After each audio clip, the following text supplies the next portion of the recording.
स्थानिक स्वराज्य संस्थांच्या निवडणुकांबाबत सर्वोच्च न्यायालयाने महत्त्वपूर्ण निर्णय दिलाय। सर्वोच्च न्यायालयाने स्थानिक स्वराज्य संस्थांच्या निवडणुकांना हिरवा कंदील दाखवलाय। मात्र 57 नगरपालिकांच्या निकालावर टांगती तलवार कायम आहे। आरक्षणाच्या 50% मर्यादेचा वाद आता थेट सरन्यायाधीशांच्या त्रिसदस्यीय घटनापीठासमोर आलाय। नेमकं काय प्रकरण आहे ते पाहूयात या व्हिडिओच्या माध्यमातून। नमस्कार, मी प्राची शिरकर, आपण पाहत आहात प्रहार न्यूज लाईव्ह।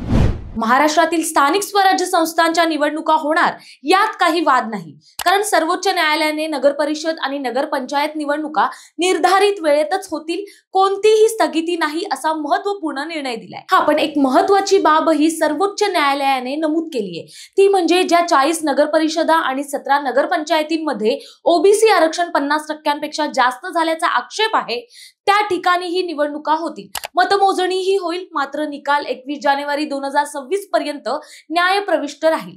ही अंतिम सुनावणी सरन्यायाधीश DY चंद्रचूड यांच्या अध्यक्षतेखाली त्रिसदस्यीय घटनापीठासमोर होईल। याचिकाकर्त्यांचं म्हणणं आहे की आरक्षण देण्यासाठी आवश्यक असलेल्या 3 महत्त्वाच्या तपासण्या पूर्ण केलेल्या नाहीत। यामध्ये सांख्यिकी सर्वेक्षण, संबंधित समाजाची लोकसंख्या किती आहे, प्रतिनिधित्वाचा अभाव आहे का, म्हणजे या समाजाचे राजकारणात किंवा स्थानिक स्वराज्य संस्थांमध्ये पुरेसं प्रतिनिधित्व आहे का, आणि आरक्षणामुळे काय परिणाम होईल याचं विश्लेषण, अर्थात आरक्षण दिल्यास दुसऱ्या समाजावर अन्याय होणार नाही ना, याचा विचार करण्यात आलेला नाही असा याचिकाकर्त्यांचा दावा आहे। तर सप्टेंबरमध्ये सर्वोच्च न्यायालयाने 31 जानेवारी 2026 पर्यंत सर्व स्थानिक निवडणुका पूर्ण करण्याचे आदेश दिले होते। त्यामुळे प्रक्रिया थांबवता येणार नाही असा राज्य सरकार आणि निवडणूक आयोगाचा युक्तिवाद आहे। दरम्यान राज्य निवडणूक आयोगाने प्रचाराचा कालावधी वाढवलाय। आता 1 डिसेंबर रात्री 10 वाजेपर्यंत ध्वनिक्षेपक सभा, रोड शो काढता येणार आहे। मतदान 2 डिसेंबरला सकाळी 7:30 ते सायंकाळी 5:30 वाजेपर्यंत करता येणार आहे।